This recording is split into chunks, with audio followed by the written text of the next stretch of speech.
the intelligent integration of a single limb workout, also known as unilateral training. So for years now, the gold standard has been with the big workouts and compound lifts like squats, bench, deadlifts, and it is rightly to do so. But we all know that the human body rarely moves bilaterally in life or sport because we are running, we are jumping, we are throwing, we are rotating, and that's everything in unilateral basis.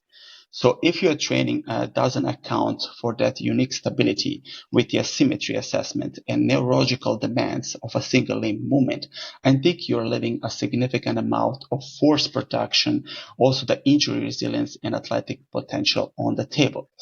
So for all of those people in the audience who are primarily focused on bilateral lifts, like the squats and like the deadlifts, how would you significantly define the unilateral training, and what is the fundamental for you, like a non-negotiable reason that needs to sit on the table when it comes to this periodization model and series programming?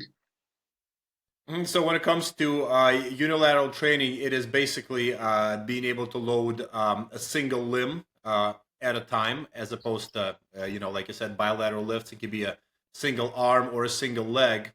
But the real value there isn't so much in just loading a single limb. It's more about how the body is forced to coordinate those movements neurologically. So Yeah. there is a lot of research showing, for example, that when you're working one limb, there's also some adaptations that are being driven to the non-working limb.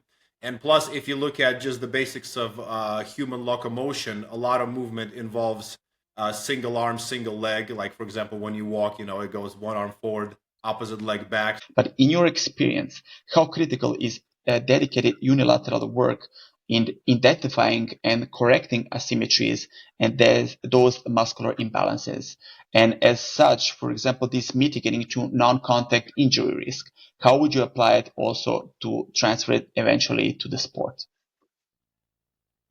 Yeah, I think it's really important to use unilateral training there as far as injury prevention, because if you look at what they do in rehab, they obviously want to expose the injured limb that they have just, maybe performed surgery on, to the maximum, to where it just can't hide, and it is forced to do the work, first loading it slowly, then loading it more dynamically to handle the ground forces of the sport. So when you look at that in terms of rehab, then in some ways you kind of want to do rehab before you get injured.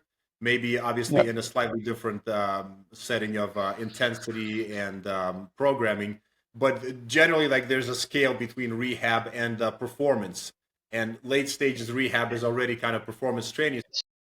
So are they best utilized for you as an accessory work after the main bilateral lift, or do they ever stand as a primary movement for a given training day? So what is your case scenario here?